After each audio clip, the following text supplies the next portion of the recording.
In this video, I'm going to try my hand at making a mold using Great Stuff. Coming up.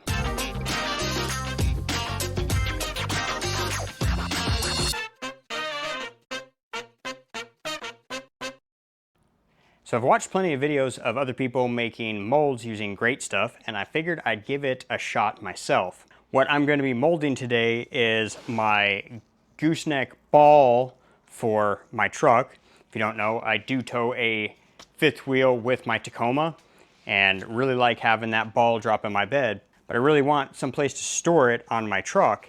For the longest time, I just used a couple of layers of foam glued together with Great Stuff, and I cut out the shape of the ball, and that worked for a while, but then the Great Stuff didn't hold anymore and it came apart.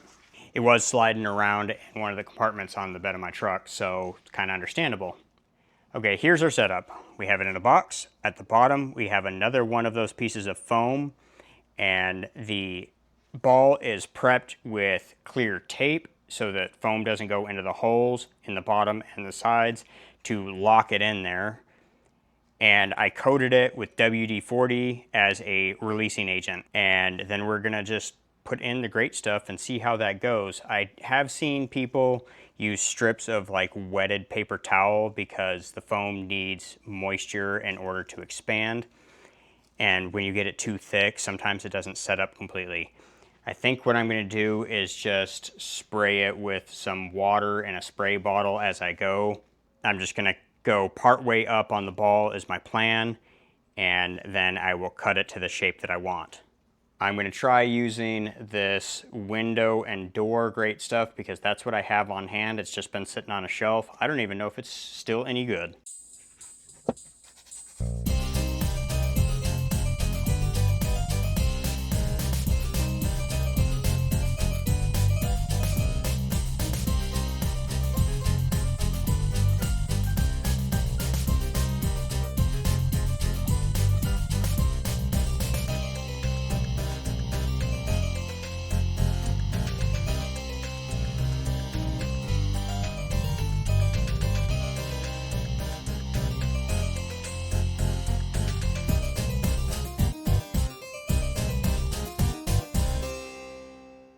Now we got it filled up.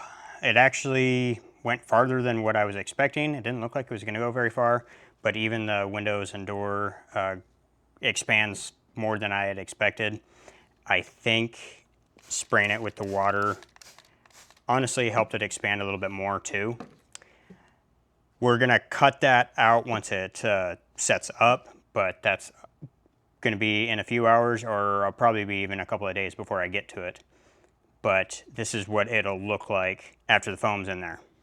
Now, one of the things I will suggest when you're using Great Stuff, whether it's making a mold or around the house, it's a very good chance that you're gonna get some on your hands, so I do suggest either wearing gloves or keeping acetone on hand, because that stuff is really difficult to get off. It's really sticky, and it will be there for several days if you don't have a methods of prevention or cleanup. What you can also use that acetone for is cleaning out the straw and the tip so that you can use the can again later, because if you don't do that and you don't use the whole can, you're throwing it away.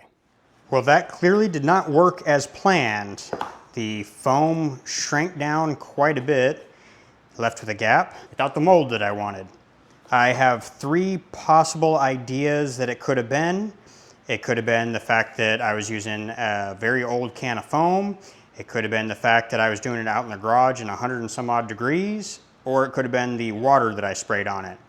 This time I'm going to try inside. I'm going to use the normal can of Great Stuff and maybe not spray it with water. Okay, I pulled out all the old foam and recoated it in WD-40 to keep the foam from sticking to the ball at least. Got a new can of the normal Great Stuff, and we're inside. And I have my thermostat set to 79 degrees, so that should be about what it is in here.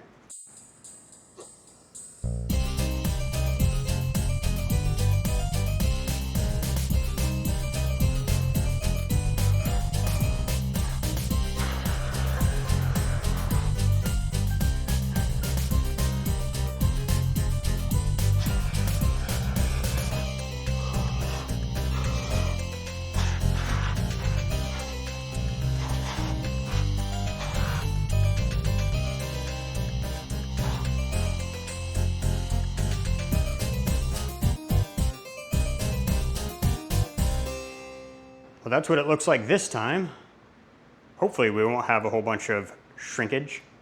Well, I'd definitely say that doing it inside with a new can and not spraying it, it turned out a little different.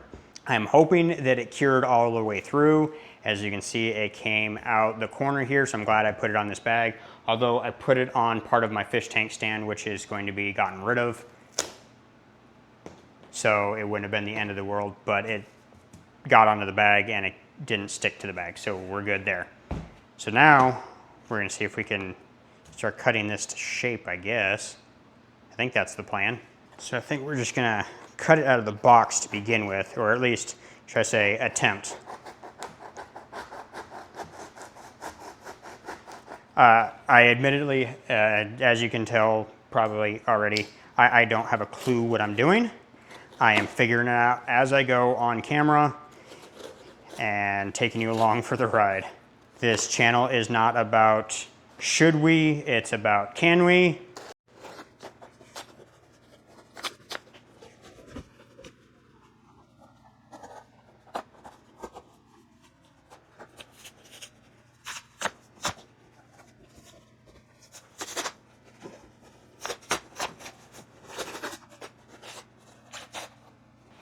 Okay, well I think getting it out of the box is a good start. Now I think I want to cut the top of it off before I start trying to shrink it down so that I don't cut too small.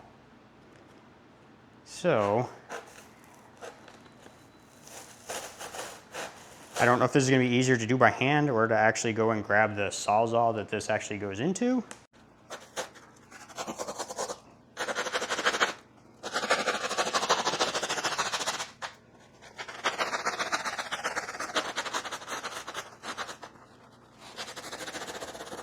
There's a second layer that we cut off. Now we can start seeing my hitch. Part of the foam is just stuck to the tape because there are pieces of the tape coming off with the foam. Well, judging by the sounds, it might still be curing on this, the middle with it being so thick.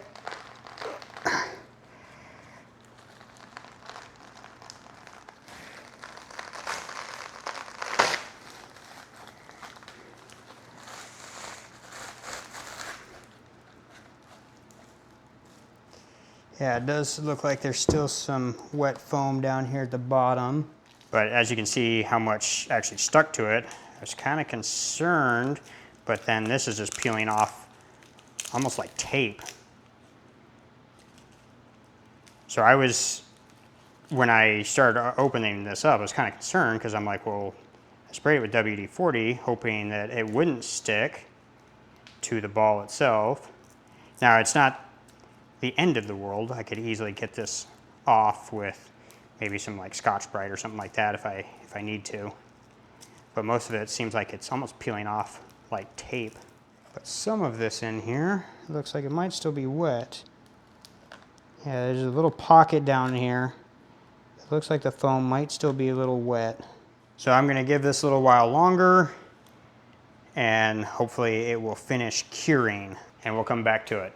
Now at this point, I actually started recording the video several months ago, and then I forgot to record a few of the steps. I don't think I recorded me shaping it the size that I wanted. I also did a couple of notches in here, and then I coated this in Plastidip spray paint. It's just Plastidip in a rattle can, and it actually turned out pretty good. Put a nice coating over the top of it. I think it's gonna help the foam be a little bit more, I don't want to use the word durable, but last a little bit longer. If you don't know, the spray foam is going to turn brown and probably pretty gross, especially if it's exposed to light, like if it's exposed to sunlight. So coating it in the Plastidip, I think is going to be a little bit better for it. I did cut a couple of notches out right here, and the bottom edge kind of cut at an angle so that when it goes into the cubby on the bed of my truck, I can close it. So the angled portion at the bottom here kind of coincides right here with these hooks, and then the notches here coincide with the latches. So when it goes in there, it goes in like that, and then you can rotate the latches and lock it in place. That also helps it from sliding back and forth, side to side. It can't go anywhere because it basically fills the void. And as you can see, it fits the gooseneck ball perfectly because it's molded for it. Although since there's grease on it, it is getting into the mold. So that's one of the things that I kind of got to watch out for when I'm pulling this in and out. But it does feel pretty tight. There's what it looks like on the inside. But this was just a funsies little project. Figured I would give it a try, trying to make a mold out of great stuff. And I'd say that the second attempt worked just fine. I'm pretty happy with it. It's going to work for my needs. It's nothing fancy. It doesn't look great, but it serves its purpose. It does have a different type of foam on the bottom here, like I showed you, and it's adhering very well. I didn't put any plastic dip on the bottom side here. I didn't need this to be perfect. Also, this was just a funsies thing to see if I could, and like I've said in other videos, it's not about whether I should, it's about whether or not I can, and if it'll work. I've had some failures in the past on other stuff, and as you saw, like I failed the first attempt at this. If this is your first time here, my content does seem like it might be all over the place, but I try and keep the underlying theme of DIY. There's like stuff installing my solar system, there's some pew-pew related content. I even threw in some travel vlogs to see if people are interested. I'm trying to see what people are interested in to try and get some traction on this channel. My growth has slowed down. My subscribers, my revenue, my views, everything's been dropping over the last year, ever since 2025. YouTube seems to be doing some shenanigans and hurting a lot of the channels, both big and small. Or it could just be that my videos suck. That's entirely possible. I think it's at least a little bit of both, if not more on the side of YouTube playing some shenanigans, because even the bigger channels' views are down. I think we're just gonna wrap it up right here. If you could, just give this video a like. It doesn't cost you anything. It helps us out just a little bit. It might help trip the algorithm if that's still a thing. Also, links in my description. That will take you, it can take you to my Amazon store or just products. And when you buy anything off from there, or if you just make an order of yourself and don't buy any of that stuff, if you click on it and then go make your own order, it does help out the channel just a little bit. It doesn't cost you a penny more to use them. So we do appreciate that. And that's it for this video. We'll catch you on the next project. See ya.